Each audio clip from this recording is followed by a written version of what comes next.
Hello friends, എന്റെ ചാനലിലേക്ക് എല്ലാവർക്കും ഒരിക്കൽ കൂടി സ്വാഗതം. ഞാൻ ഇന്ന് ഇവിടെ ഉണ്ടാക്കാൻ പോകുന്നത് ഒരു ഈവനിങ് സ്നാക്സ് ആണ്, കോഴിക്കാല്. ഞങ്ങളുടെ കണ്ണൂർ ഭാഗത്തൊക്കെ കോഴിക്കാൽ എന്ന് പറയാറ്, മറ്റുള്ള ഭാഗത്ത് എന്താണ് പറയുന്നത് എനിക്കറിയില്ല.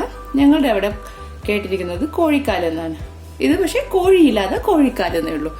കോഴിക്കാലിന് ആവശ്യമായ സാധനം എന്തൊക്കെയാണ് നമുക്ക് നോക്കാം. ഇതിവിടെ കിഴങ്ങ് നീളത്തിൽ അരിഞ്ഞു വെച്ചതാണ്. ഇങ്ങനെ തിളയ്ക്കുന്ന വെള്ളത്തിലേക്ക് ആവശ്യമുള്ള കപ്പ കിഴങ്ങ് ഇട്ട് കൊടുത്ത് ഒരു 2 മിനിറ്റ് വേവിച്ചെടുക്കുക. അധികം വേവിക്കണ്ട, ജസ്റ്റ് ഒന്ന് ചൂടായി കിട്ടിയാൽ മതി.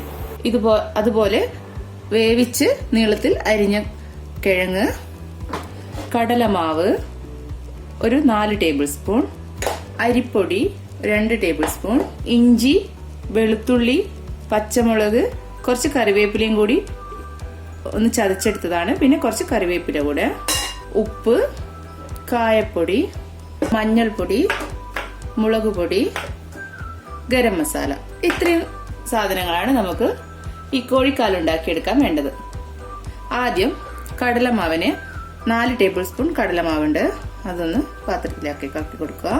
പിന്നെ അരിപ്പൊടി 1 ടേബിൾ സ്പൂൺ, മുളക് പൊടി 1/4 ടീസ്പൂൺ, മഞ്ഞൾപ്പൊടി 1/2 ടേബിൾ സ്പൂൺ, ഗരം മസാല, ആവശ്യത്തിന് കുറച്ച് ഉപ്പ് കൂടെ, 2 നുള്ള് കായപ്പൊടി.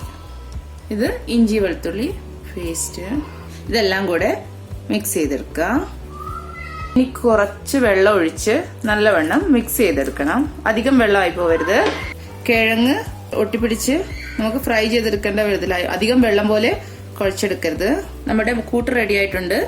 ആവശ്യത്തിന് ഉപ്പൊക്കെ കൂട്ടിലുണ്ടോ എന്ന് നോക്കുക. അതിനുശേഷം നമുക്ക് ഈ കിഴങ്ങ് ഇതിലിട്ട് കൊടുത്ത് മിക്സ് ചെയ്തെടുക്കണം. പൊട്ടിപ്പോകരുത് കിഴങ്ങ്, സാവധാനം വേണം മിക്സ് ചെയ്തെടുക്കാൻ.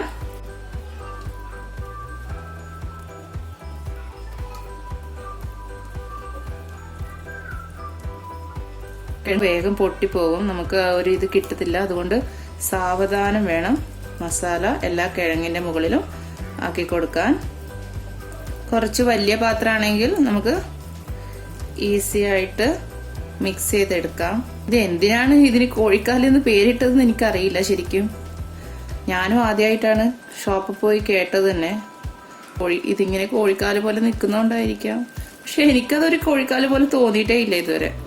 കിഴങ്ങിൽ മസാല ഒക്കെ ആയിട്ടുണ്ട്. ഒരു 5 മിനിറ്റ് ഇത് ഇതുപോലെ വെക്കാം. ആ സമയം നമുക്ക് എണ്ണ ചൂടാക്കി എടുക്കാം. നമുക്ക് എണ്ണ ചൂടാകാൻ വെക്കാം. ഫ്രൈ ചെയ്യാൻ ആവശ്യത്തിനുള്ള എണ്ണ ഒഴിച്ചു കൊടുക്കുക. ഇതിൽ നിന്ന് കുറച്ച് നമുക്ക് ഇത് ഫ്രൈ ചെയ്തെടുക്കാം. ഇതാ ഷേപ്പ്, കിഴങ്ങിന്റെ ഷേപ്പ് കുറച്ച് ഭാഗം മുകളിലോട്ടും കുറച്ച് ഭാഗം താഴോട്ടും അങ്ങനെയുള്ള ഒരു ഷേപ്പാണ് അതിന്. അതുപോലെ തന്നെ ഇട്ട് കൊടുക്കുക.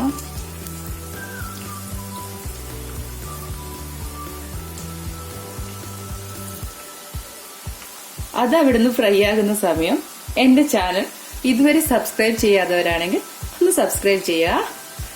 ഈ കോഴിക്കാൽ ഇഷ്ടമായെങ്കിൽ ലൈക്ക് ചെയ്യുക.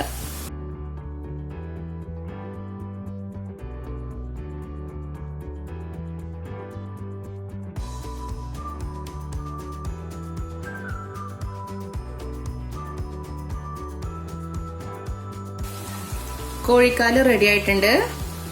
നമുക്കിത് സെർവിംഗ് പ്ലേറ്റിലേക്ക് മാറ്റാം.